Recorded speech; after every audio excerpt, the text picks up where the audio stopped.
Briar Rose by the Brothers Grimm. A long time ago, there was a king and queen who said every day, "Ah, if only we had a child." But they never had one. But it happened that once when the queen was bathing, a frog crept out of the water onto the land and said to her, "Your wish shall be fulfilled. Before a year has gone by, you shall have a daughter."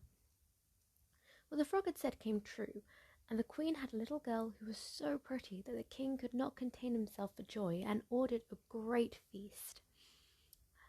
He invited not only his kindred, friends, and acquaintances, but also the wise women, in order that they might be kind and well disposed towards the child. There were 13 of them in his kingdom, but as he had only 12 golden plates for them to eat out of, one of them had to be left at home. The feast was held in all manner of splendour, and when it came to the end, the wise women bestowed their magic gifts upon the baby even. One gave virtue, another beauty, a third riches, and so on, with everything in the world that one could wish for. When 11 of them had made their promises, suddenly the 13th came in. She wished to avenge herself for not having been invited, and, without greeting, or even looking at anyone, she cried with a loud voice, "The king's daughter shall in her 15th year prick herself with a spindle and fall down dead." And without saying a word more, she turned around and left the room.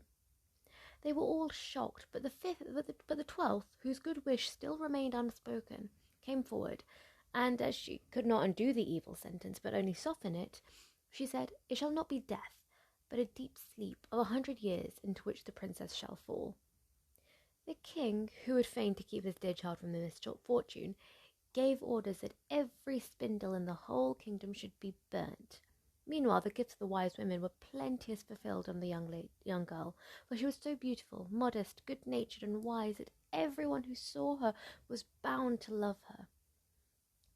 It happened that on the very day when she was 15 years old, the king and queen were not at home, and the maiden was left in the palace quite alone. So she went round into all sorts of places, looked into rooms and bedchambers just as she liked, and at last came into an old tower. She climbed up the narrow, winding staircase and reached a little door. A rusty key was in the lock, and when she turned it, the door sprang open, and there, in a little room, sat an old woman with a spindle, busily spinning her flax. "Good day, old dame," said the king's daughter. "What are you doing there?" "I'm spinning," said the old woman, and nodded her head. "What sort of thing is that rattles round so merrily?" said the girl, and she took the spindle and wanted to spin too. But scarcely had she touched the spindle when the magic decree was fulfilled, and she pricked her finger with it. And in that very moment when she felt the prick, she fell down upon the bed that stood there and lay in a deep sleep. And this sleep extended over the whole palace. The king and queen, who had just come home and had entered the great hall, began to go to sleep, and the whole court with them. The horses too went to sleep in the stables, and the dog in the yard, and the pigeons on the roof, the flies on the wall, even the fire that was flaming on the hearth, became quiet and slept. The roast meat left off frizzling, and the cook, who was just going to pull off the hair of the scullery boy because he had forgotten something, let him go and went to sleep. And the wind fell, and on the trees before the castle not a leaf moved again. But round about the castle there began to grow a hedge of thorns, which every year became higher, and at last grew close up around the castle and all over it, so that there was nothing of it to be seen, not even the flag upon the roof.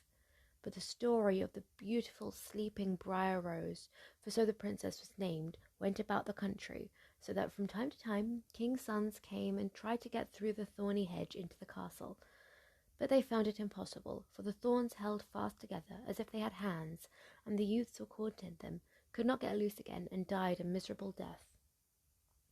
After long, long years, a king's son came again to that country, and heard an old man talking about the thorn hedge, and that a castle was said to stand behind it, in which a beautifully wonderful princess named Briar Rose had been asleep for 100 years, and that the king and queen and the whole court were asleep likewise. He had heard too from his grandfather that many king's sons had already come and had tried to get through the thorny hedge, but they had remained sticking fast in it and died a painful death. Then the youth said, "I am not afraid. I will go and see this beautiful Briar Rose." The good old man tried to dissuade him as he could, but he would not listen to his words. But by this time the 100 years had just passed, and the day had come when Briar Rose was to awake again. But when the king's son came near the thorn hedge, it was nothing but large and beautiful flowers, which parted from each other of their own accord and let him pass unhurt. Then they closed again behind him like a hedge. In the castle yard he saw the horses and the spotted hounds lying asleep. On the roof sat the pigeons with their heads under their wings. And when he entered the house, the flies were asleep on the wall. The cook in the kitchen was still holding on out his hand to seize the boy, and the maid was sitting by the black hen which she was going to pluck.